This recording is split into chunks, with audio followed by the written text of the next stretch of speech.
나는 나를 잘 알지 못합니다 라는 제목을 가지고 우리 함께 금요 오직 기도의 말씀을 전하려고 합니다. 나는 나를 잘 알지 못합니다. 말씀 제목부터 뭔가 심상치 않은 느낌이 드는데요. 오늘 말씀을 우리가 보려면 좀 배경적인 설명이 아울러 필요합니다. 그래서 몇 가지 배경적인 설명을 드리면요, 여러분 다 알지만 야곱이 아버지 이삭을 속여서 형 에서가 받을 장제 축구권을 다 받게 되죠. 그래서 그것을 알게 된 형 에서가 복수하려고 쫓아오는 바람에 야곱이 어디로 도망을 갔죠? 외삼촌에 있는 하란으로 도망을 치게 되는 것이죠. 그곳에서 야곱은 외삼촌의 첫째 딸, 둘째 딸 레아와 라헬을 아내로 맞이하고 또 자녀를 얻습니다. 그러면서 20년 동안 외삼촌 라반 밑에서 그 외삼촌을 도와 목축업을 함께 도우며 살았어요. 그런데 하나님의 은혜로 점점 야곱의 가축수가 늘어나는 것을 보면서 라반의 아들들이 그것을 좀 못마땅해 하는 거예요. 그리고 라반도 전과 같이 안색이 변하는 모습을 보면서 이제는 떠나야 될 때가 된 것 아닌가라는 생각을 할 때쯤 하나님께서 야곱에게 이제 고향 땅으로 돌아가라 라고 말씀을 하십니다. 그런데 외삼촌 라반은 야곱이 이렇게 가는 거에 대해서 그렇게 탐탁치 않았어요. 그래서 그 야곱이 때를 기다리다가 양털 깎는 시기에 맞춰서 그 아내와 모든 소유를 가지고 급히 이제 도망을 치는 거죠. 양털을 깎는 그 시기가 그 지역 마을의 축제와 같은 시기이기 때문에 모든 사람들이 거기에 다 집중하는 그 틈을 타서 이제 야곱이 도망을 치는 겁니다. 아내를 데리고 소유를 다 가지고요. 그런데 도망치고 나서 며칠 만에 그 사실을 알게 됐다고요? 3일 만에 라반이 알게 된 거예요. 야곱이 도망을 쳤다는 거. 그래서 열심히 그 야곱을 뒤쫓다가 결국 7일 만에 라반이 야곱을 붙잡게 됩니다. 그러나 그 밤에, 잡기 전날 밤에 라반에게 하나님이 나타나셔서 야곱을 뭐하지 말라, 선악을 따지지도 말고 묻지도 말고 해치지도 말라고 그렇게 엄중히 말씀을 하시는 것이죠. 이런 상황 속에서 이제 오늘 말씀이 우리에게 다가오는 것이죠. 근데 오늘 지금 야곱이 외삼촌 라반을 몰래 도망치는 이 상황 가운데서 오늘 읽었던 말씀 본문은 야곱이 누구에게 지금 화를 막 내는 거죠? 외삼촌 라반한테 막 화를 내고 책망을 하는 거죠. 우리 36절 한번 읽어볼까요? 시작. 야곱이 노하여 라반을 책망할세 야곱이 라반에게 대답하여 이르되 내 허물이 무엇이니까 무슨 죄가 있기에 외삼촌께서 내 길을 급히 추격하나이까. 외삼촌 내가 무슨 잘못을 했길래 나를 왜 이렇게 죄인 취급하면 나를 왜 이렇게 급하게 추적해서 나를 잡으려고 합니까? 왜 나를 도망자 신세로 만듭니까? 내가 20년 동안 당신을 위해서 수고하고 애쓴 것은 다 온데간데 없이 왜 그러십니까? 라고 크게 하소연을 하는 거죠. 그러면서 37절에 이렇게 말합니다. 직접적인 서운함을 드러내는 거죠. 시작. 외삼촌께서 내 물건을 다 뒤져보셨으니 외삼촌의 집 물건 중에서 무엇을 찾아 여기 내 형제와 외삼촌의 형제 앞에 그것을 두고 우리 둘 사이를 판단하게 하옵소서. 내가 외삼촌의 물건을 훔치지 않았는데 왜 자꾸 저를 의심하면서 저의 소유의 물건들을 다 뒤집어 보십니까? 뒤집어 본들 물건이 있었습니까? 아무것도 없지 않았습니까? 그래서 왜 우리 야곱, 왜 우리 가족을 의심하면서 사람을 이렇게 상하게 하십니까? 라고 그렇게 하는 것이죠. 그런데 라반이 찾으려고 했던 그 물건이 뭐를 말하냐면 드라빔이라는 것을 말합니다. 드라빔은 우상이에요. 우상. 쉽게 말씀드리면 우상인데 그 드라빔은 어떤 우상이냐면 그 집안의 어떤 부와 안전을 책임지는 우상인 거예요. 이거를 찾는 과정 중에 있었습니다. 그런데 그것을 누가 훔쳐갔겠거니 의심하게 된 거예요. 야곱이 훔쳐간 거 의심하면서 다 뒤져봤지만 나왔나요? 나오지 않았나요? 나오지 않았어요. 그러니까 이제 더 야곱이 화가 나서 왜 이렇게 사람을 의심하고 달달 볶습니까? 라고 하는 거죠. 근데 라반이 그렇게 드라빔에 집착하는 것은 무엇이죠? 드라빔을 잃어버리면 무엇이 보장받을 수 없다는 미신적인 확신 때문에 우리 집안의 부와 안전을 보장할 수 없다는 미신적인 확신 때문에 이 드라빔에 집착하면서 야곱의 모든 물건들을 다 뒤져본 것입니다. 그러나 아무 물건도 발견할 수 없는 것이죠. 그러면서 이제 본격적으로 야곱은 이제 외삼촌 라반한테 신세한탄을 막 하는 거죠. 31장 38절부터 이렇게 하는 거죠. 우리 38절 한번 읽어볼까요? 시작! 내가 20년을 외삼촌과 함께 하였거니와 외삼촌의 안녕들이나 안녕소리 깨하지 아니하였고 또 외삼촌들의 양떼의 순양을 내가 먹지 아니하였느니라. 내가 20년 동안 당신께 봉사하지 않았습니까? 원래 내가 원하던 여자는 라헬인데 그 첫날 밤 레아, 첫째 딸 레아를 방에 들이는 바람에 또 7년을 더 봉사해서 14년을 라헬을 얻기 위해서 14년을 봉사하고 또 더하기 6년을 해서 총 20년을 봉사하지 않았습니까? 제가 봉사할 때 그냥 불성실하게 한 것이 아니라 성실하게 한 것 다 알지 않습니까? 염소, 암양이 낙태하지 않고 잘 새끼를 베고 또 순양을 내가 임의로 내가 잡아먹지 않는 아주 정직하게 당신을 돕지 않았습니까? 라고 말하는 거죠. 그러면서 39절에 또 이렇게 말합니다. 시작! 물려 찢긴 것은 내가 외삼촌에게 가져가지 아니하고 낮에 도둑을 맞든지 밤에 도둑을 맞든지 외삼촌이 그것을 내 손에서 찾았으므로 내가 그것을 보충하여. 그러니까 어떤 문제가 생기면 야곱이 자기의 어떤 소유를 다 팔아서라도 그 외삼촌의 그 소유물, 그 양이나 염소가 빵꾸가 나지 않도록 다 자기가 메꿨다는 거예요. 그만큼 그렇게 성실하게 했다는 거예요. 그리고 40절에 아주 더 진솔하게 얘기합니다. 40절이요. 시작! 내가 이와 같이 낮에는 더위와 밤에는 추위를 무릅쓰고 눈붙일 별도 없이 지냈습니다. 낮에는 더위와 싸우고 밤에는 추위와 싸우면서 내가 눈을 붙이지 못할 정도로 내가 그 양과 염소를 지키느냐고 그렇게 내 모든 에너지와 열정을 다 쏟았습니다. 그리고 그러면서 이제 41절 한번 읽어볼까요? 시작! 내가 외삼촌 집에 있는 이 20년 동안 외삼촌의 두 딸을 위하여 14년 외삼촌의 양떼를 위하여 6년을 외삼촌께 봉사하였거니와 외삼촌께서 내 품삯을 10번이나 바꾸셨죠. 여기에 나오는 외삼촌 라반은 좀 어떻게 보면 야비한 사람이죠. 어떻게든지 적은 그 비용으로 최대를 뽑아내려고 하는 거예요. 어떻게든지 야곱을 적게 싹을 줘서 최대한 부려먹으려고 10번이나 그 싹을 주는 방식을 변경할 정도로 아주 부당한 대우를 받으면서 20년의 세월을 보냈습니다.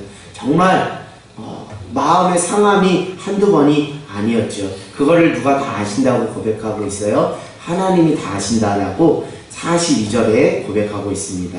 우리 같이 읽어볼까요? 시작! 우리 아버지의 하나님, 아브라함의 하나님, 곧 이삭이 경외하는 이가 나와 함께 계시지 아니하였다라며 외삼촌께서 이제 나를 빈손으로 돌려보냈을 뿐만 하나님이 내 고난과 내 손의 수고를 보시고 어젯밤에 외삼촌을 책망하셨나이다. 하나님께서 나의 수고와 나의 눈물을 아시고 나를 빈손으로 보내지 않고 또 외삼촌이 나를 해하려고 할 때 그 전날 밤에 하나님이 엄히 찾아와서 해하지 말라라고 경고하시는 그 하나님의 은혜가 아니었으면 제가 지금 이 곳에 서 있을 수 없습니다. 하나님 때문에 제가 지금 사는 겁니다 라고 외삼촌만 생각하면, 내가 인간적으로만 생각하면 나 외삼촌한테 너무 서운하고 속상하지만, 그럼에도 불구하고 하나님의 은혜가 있기 때문에 제가 이곳에 있는 것입니다 라고 이렇게 말씀을 하는 거죠. 사랑하는 여러분, 우리 일상의 삶의 자리로 우리가 한번 가볼까 합니다.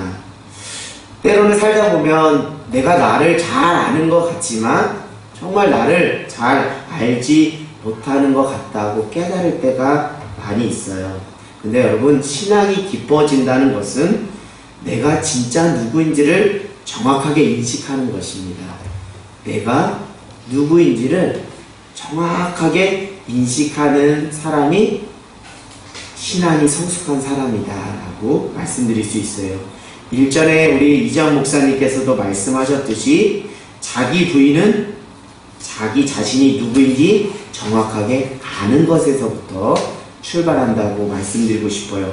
즉 하나님 앞에서 철저하게 자신을 어떻게 해야 된다고요? 객관적으로 보는 그 눈, 그 훈련이 될 때 우리 신앙이 성장하고 또 성숙하는 거죠.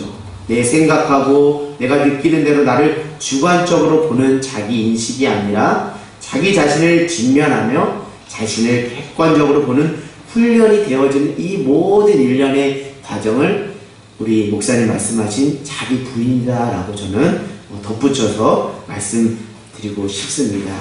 우리가 왜 싸울까요? 우리가 부부싸움도 하고 서로 인간간의 관계 속에서도 싸움을 합니다.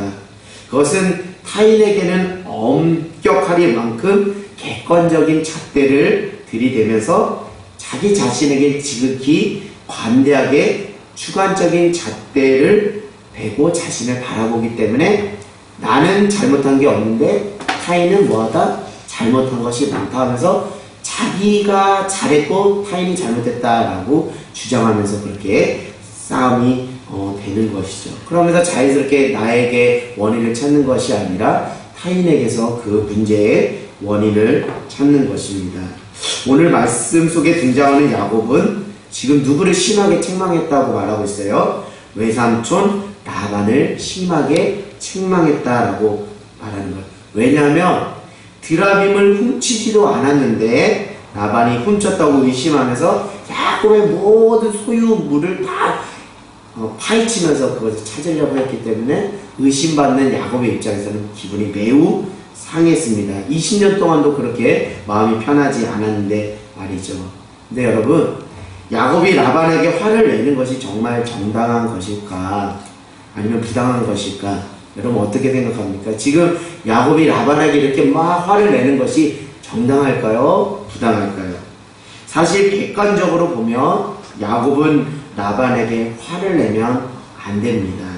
오히려 라반에게 죄송하다고 싹싹 빌어도 모자라는 판국이죠.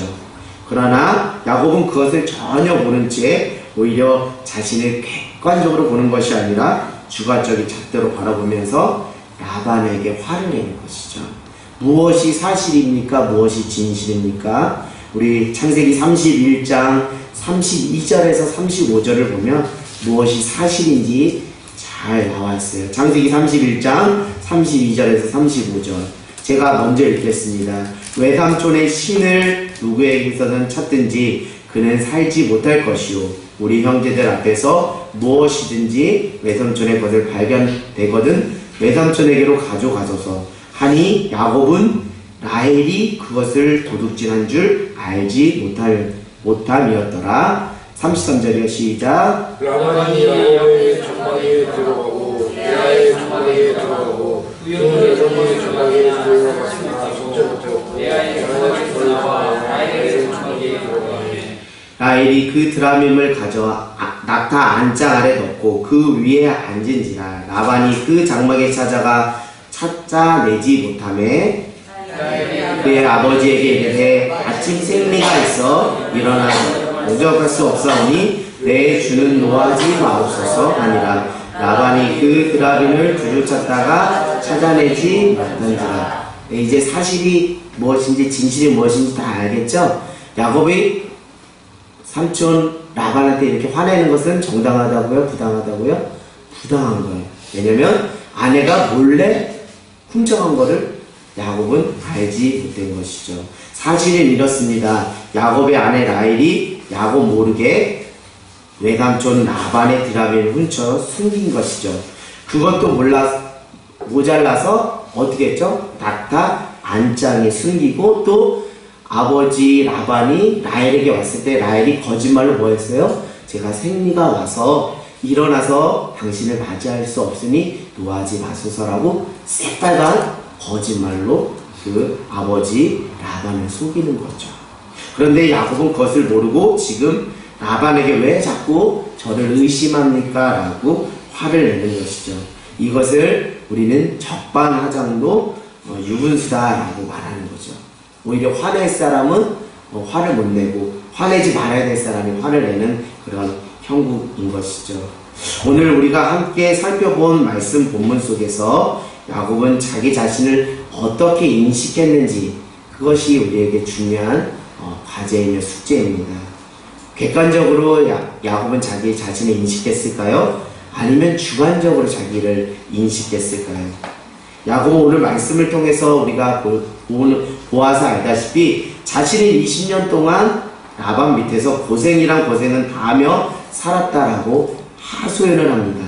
즉 자신은 20년 동안 라반 밑에서 피해자로 살았다고 그렇게 하소연을 하면서 아주 외삼촌에게 뭐라고 하는 거죠. 그러나 사실 오늘 말씀을 통해 진실을 다 알고 있는 우리는 야곱이 전적인 피해자만은 아니라는 것을 알 수 있습니다.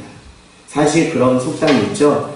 사람이 물에 빠져서 건져졌더니 뭐까지 내놓으라고 그래요? 보따리까지. 그런 맥락에서 보면 야곱이 라반에게 고마워야 돼. 왜요? 형 에서를 피해서 하란으로 갔을 때 누가 받아준 거예요?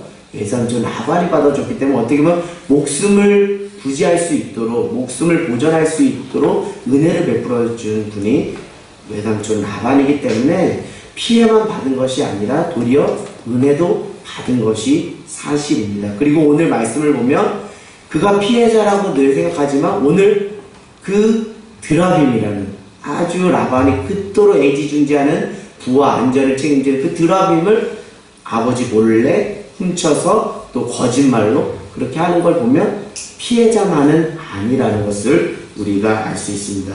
그렇게 보면 야곱도 가해자의 한 사람이다라고 우리가 할 수 있는 것이죠. 결국 야곱은 라반에게 그토록 격하게 화를 낸 것은 다시 말씀드리면 마음의 평정심을 잃어버린 것은 자신의 주변을 살피며 자신을 객관적으로 인식하지 못하고 주관적으로 나는 단지 뭐에 불과한 사람이다. 20년 동안 고생은 당한 피해자라는 그런 피해자 인식이 강했기 때문에 야곱은 라반으로부터 그 어떤 철저한 고생을 통해서 피해의식에 사로잡혀서 주변과 그 상대방을 바라보고 해석했다는 것이죠.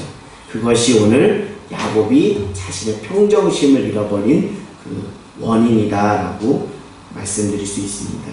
근데 여러분, 야곱은 라반과의 관계뿐만 아니라 정말 어떻게 보면 피해자가 아니라 정말 철저한 가해자라고 해도 부족하지 않아요. 그건 무엇이죠? 형 에서에게 갈 그 장자의 축복권을 아버지 이삭을 속여가면서 또 그것도 그의 어머니 리브가 합작해서 짝짝꿍이 돼서 어떻게 하면 철저하게 그렇게 아주 변장을 해서 그렇게 속일 수 있을까요? 그거는 어떻게 보면 정말 가해자의 그 모습으로 야곱이 살았습니다.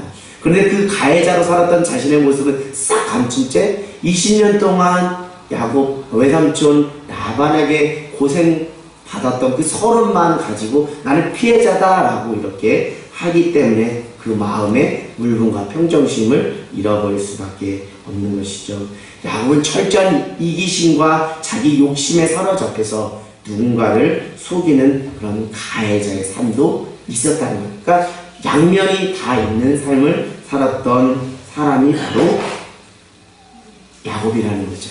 사랑하는 여러분, 여러분은 누구십니까? 여러분은 피해자입니까? 아니면 여러분은 가해자입니까? 우리는 야곱처럼 둘 다 해당하는 거예요. 어떤 부분에서 우리가 피해자입니다. 그러나 어떤 부분에서 우리는 철저하게 가해자의 입장에서 살아가고 있는 거예요. 하나님 앞에서 나 자신을 정확하게 인식하는 것이 건강한 믿음의 관점을 세우는데 매우 중요한 것입니다. 내가 여전히 피해자라는 피해의식에 사로잡혀 사람과 세상을 보면 우리는 건강한 해석을 할 수 없습니다. 사람과 세상을 부정적으로 볼 수밖에 없는 것이죠. 성경은 말합니다.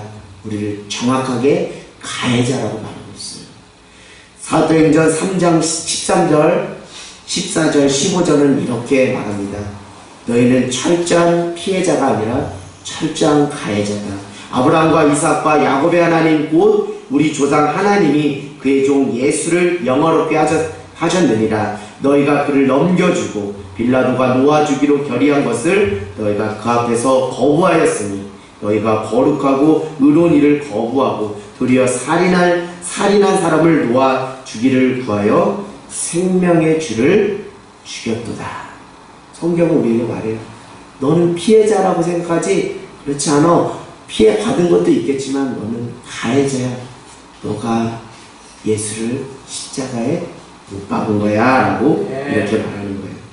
여러분 구세군을 창설한 윌리엄 부스 아십니까? 윌리엄 부스는 평소에 그냥 별 생각 없이 평범하게 신앙생활을 했습니다. 그러던 하루 꿈속에서 아주 신비한 꿈을 윌리엄 부스가 꾸게 된 거예요. 그가 언덕길을 지나가는데 높이 달려있는 큰 십자가에 한 사람이 달려있는 것을 보았습니다. 그런데 어떤 사람이 사다리를 타고 가서 십자가에 달려있는 사람의 손에 큰 망치로 옷을 받고 있는 거예요. 자세히 보니 십자가에 달려있는 분은 누구시죠? 예수님인 거예요. 그 순간 그는 외쳤습니다. 십자가에 올라가서 망치질을 하는 그 사람을 향해 그는 외쳤습니다. 여보시오, 여보시오. 이 나쁜 놈아, 이 나쁜 인간아 하면서 하는 거예요. 우리 주님께서 십자가에 한 번 못 박힌 것도 마음이 아픈데 어떻게 또 사다리를 타고 올라가서 십자가에 못을 박을 수 있습니까? 하면서 나쁜 놈이라고 당장 내려오라고 막 하는 거죠. 내가 너를 죽여버리겠다라는 심한 말까지 합니다. 그 소리에 망치질하던 사람이 얼굴을 돌리게 된 거예요. 근데 어떤 얼굴이었습니까? 윌리엄 부스 자신의 얼굴이 거기에 있다는 거예요. 그래서 윌리엄 부스가 아니 너는 누구냐? 너는 내가 아니냐? 그래 나는 너다. 이놈아 너는 나와 똑같이 생겼지만 나는 너가 아니야. 나는 우리 주님을 십자가에 못 박지 않았어. 시간이 흐르면서 스스로 자기 자신이 어떤 사람인지 윌리엄 부스는 깨닫게 되었습니다. 그렇지 내 말과 생각, 내가 살고 있는 생활 이 모든 전반에서 내가 예수님을 계속 십자가에 못 박았었지 라고 윌리엄 부스가 깨닫게 된 거예요. 윌리엄 부스는 꿈에서 깨어났습니다. 자신을 돌이켜보니 정말 슬쩍슬쩍 죄를 지며 살았던 거예요. 다른 사람들이 모르는 숨은 죄도 있었습니다. 아 내가 정말 주님을 십자가에 못 박고 또 못 박았구나. 그러면서 이 사건 후 윌리엄 부스는 새 사람이 되어서 구세군을 창설하게 된 것이죠. 사랑하는 여러분, 우리가 인정하고 싶진 않겠지만 우리는 피해자가 아니라 오히려 예수님을 십자가에 못 박은 장본인 가해자라는 것을 성경은 분명히 우리에게 말해주고 있어요. 그때 그 무리들이 예수님 못 박았네. 녹슨 세 개의 금옷으로 망치소리 내 마음을 울리면서 들렸네. 그 피로 내 죄 씻었네. 그때 그 무리들이 예수님 못 박았네. 녹슨 세 개의 금옷으로 망치소리 내 맘을 울리면서 들렸네. 그 피로 내 죄 씻었네. 야곱은 창세기 32장 33장에 보면 가해자의 모습으로 형 에서에게 용서를 구하는 장면이 나옵니다. 창세기 32장 33장에 보면 그 가해자의 모습으로 형 에서에게 용서를 구하는 장면이 나옵니다. 그런 거예요. 야곱은 피해자만이 아니라 가해자의 두 가지의 모습으로 살아가는 것이죠. 야곱의 인생을 보면 마치 우리의 모습을 보는 것과 흡사합니다. 우리도 피해자인 것 같지만 우리도 여전히 가해자로 살아가는 것이죠. 누군가에게 피해를 받아서 힘들어하는 피해자의 모습으로 살아가지만 다른 한편으로 보면 나도 누군가에게 피해를 주고 있는 가해자의 모습이었다는 것을 우리가 뒤늦게 깨닫게 됩니다. 갈등이 있는 사람을 따로 불러서 이야기를 하면 참 재밌는 광경이 나옵니다. 자기 잘못했다고 말해요? 상대방이 잘못했다 그래요? 상대방이 잘못했다 그래요. 자기가 잘못했다고 말하지 않아요. 상대방이 잘못했다 그래요. 그러니까 나는 피해자이지 나는 가해자가 아니라고 똑같이 두 사람이 공통적으로 주장한다고 합니다. 관계가 회복되기 위해서는 자기 자신을 객관적으로 바라볼 수 있는 자기 성찰과 반성이 있어야 합니다. 그것은 위에서 말한 것과 같이 내가 피해를 받은 것뿐만 아니라 누군가에게 피해를 주었던 부분이 있다는 것도 인정할 때 그것에서 진정한 사과와 용서, 관계의 회복이 되는 것이죠. 이러한 자기 객관화가 될 때 우리의 관계는 회복되고 성숙할 수 있으며 진심 어린 용서를 구할 수 있습니다. 여러분, 국제사회 속에서도 독일은 자기 객관화를 통해 국제사회 속에 용서를 구하고 신뢰를 얻은 나라입니다. 자기 나라를 주관적으로 또 자기에게 유리한 쪽으로 해석해서 자기 합리화를 한 것이 아니라 자기 나라임에도 불구하고 자신의 과거에 대해 철저하게 객관적으로 피해를 준 것에 대해 인정하고 국제사회 속에 진정한 용서를 구하고 말뿐이 아니라 실질적인 피해를 배상하는 모든 그 모습을 통해서 독일은 국제사회 가운데 신뢰를 다시 회복했습니다. 인간의 죄성은 어디에서 있느냐? 10개 중에 1개를 잘못하면 그것에 집중해서 잘해준 것 9개를 잃어버리는 것. 그것이 인간의 철저한 죄성의 실체라고 저는 봅니다. 내가 잘못한 것 한 가지에, 내게 잘못한 것 그 한 가지에 집중해서 나는 피해자라고 생각하는 것이죠. 그러나 우리는 피해자인 동시에 우리는 가해자입니다.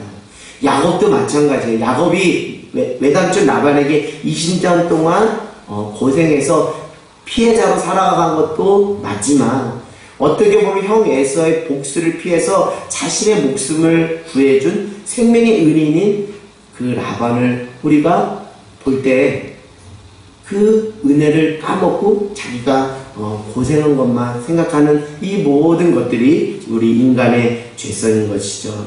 사랑하는 여러분, 내가 나를 잘 아는 것 같다고 생각하지만 내가 나를 잘 알지 못하는 것 같습니다. 그런데 아직도 내가 나를 잘 안다고 우쭐대며 교만하게 살아가는 모습을 볼 때 하나님은 얼마나 안타깝고 슬퍼하실까라는 생각이 듭니다. 야곱은 창세기 32장에 주의 천사와 씨름하다가 무엇이 부러졌죠? 환도뼈가 부러지는 사건을 통해서 비로소 자기 인식을 정확하게 하게 되었습니다. 이전까지는 피해의식에 사로잡힌 야곱으로 살았어요. 그러나 창세기 32장에 주의 천사와 씨름하다가 환도뼈가 부러지면서 비로소 내가 하나님의 은혜 없으면 안 되는 죄인임을 깨닫게 된 것입니다. 그때 하나님은 야곱의 이름을 무엇으로 바꿔주셨죠? 이스라엘로 이름을 바꿔줬어요. 야곱은 비로소 하나님을 통해서 하나님 안에서 진짜 자기가 어떤 존재인지를 알게 된 것입니다. 사랑하는 여러분, 자기 자신의 존재를 정확하게 또 객관적으로 인식하는 것이 신앙의 성숙함과 관계의 풍성함을 주는 비결임을 깨닫는 저와 여러분이 되기를 원합니다. 그런데 내가 나를 가장 잘 아는 것 같지만 그렇지 않습니다. 나를 지으시고 나를 바라보시고 나를 위해 독생자 예수 그리스도를 내어주신 하나님께서 나보다 나를 더 분명하게 또 정확하게 알고 계시는 거예요. 하나님이 이렇게 말씀하십니다. 너는 나의 사랑하는 아들이야.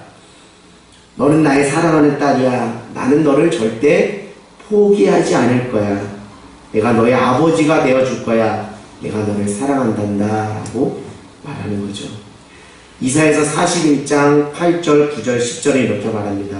그러나 나의 종 너의 이스라엘아, 내가 택한 야곱아, 나의 벗 아브라함의 자손아, 내가 땅끝에서부터 너를 붙들어 땅 모퉁이에서부터 너를 부르고 내게 이르기를 너는 나의 종이라. 내가 너를 택하고 싫어하여 버리지 아니하였다 하였노라. 두려워하지 말라. 내가 너와 함께하니라. 놀라지 말라. 나는 내 하나님이 되리라. 내가 너를 굳세게 하리라. 참으로 너를 도와주리라.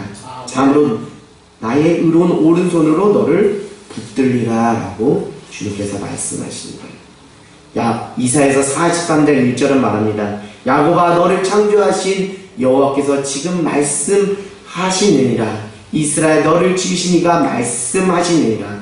너는 두려워하지 말라. 내가 너를 구속하였고 내가 너를 지명하여 불렀나니 너는 내 것이다. 여러분, 내가 어떤 존재인지 아시겠죠? 하나님 나를 어떤 존재로 바라보시는지 아시겠죠? 내가 너를 지명하여 불렀나니 너는 내 것이다. 내가 너를 구속하였다.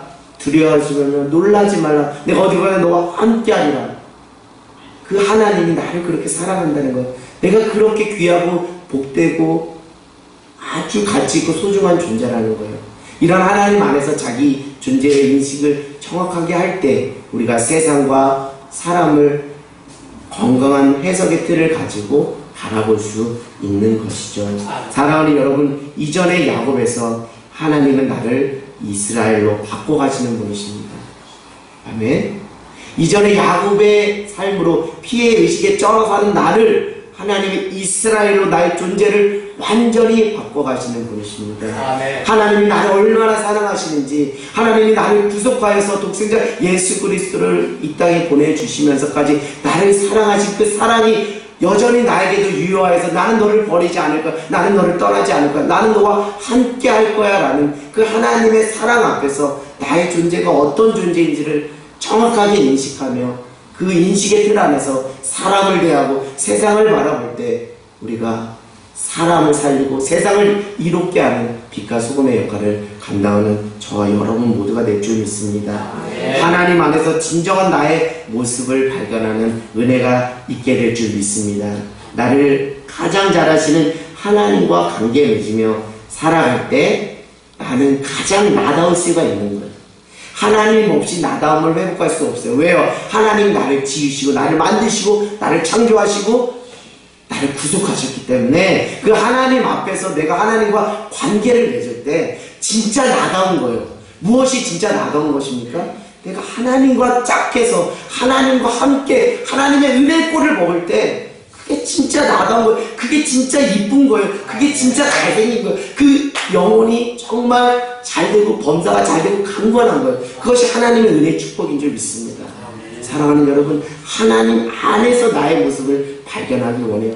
세상에서 나의 모습을 발견하지 마시기 바랍니다. 상처의 구렁텅이에서 나를 발견하지 않기를 바랍니다. 그러면 나는 그냥 피해자의 모습에 불과한 사람이에요. 그래서 또 다른 그 상처가 다른 사람을 찌르는 그 가해자로 나를 변질시킬 수밖에 없는 거예요.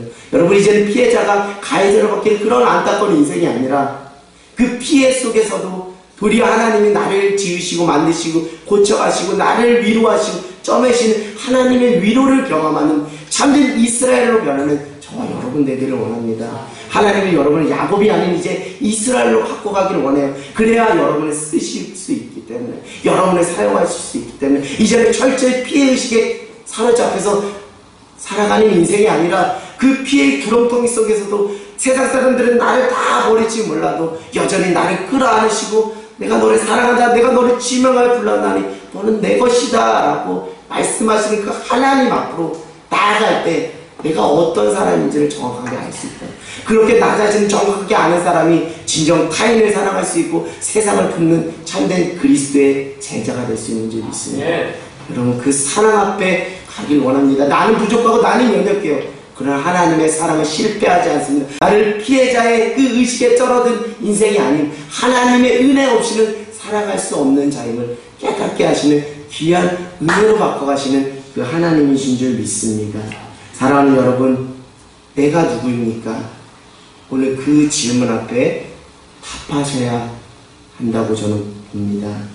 여러분, 나는 하나님의 은혜 없이 한순간도 살아갈 수 없는, 하나님의 은혜만으로 살아갈 수밖에 없는 그 인생임을, 그 존재가 바로 나 자신을 깨닫는 저와 여러분 모두가 되기를 주님의 이름으로 간절히 소망합니다.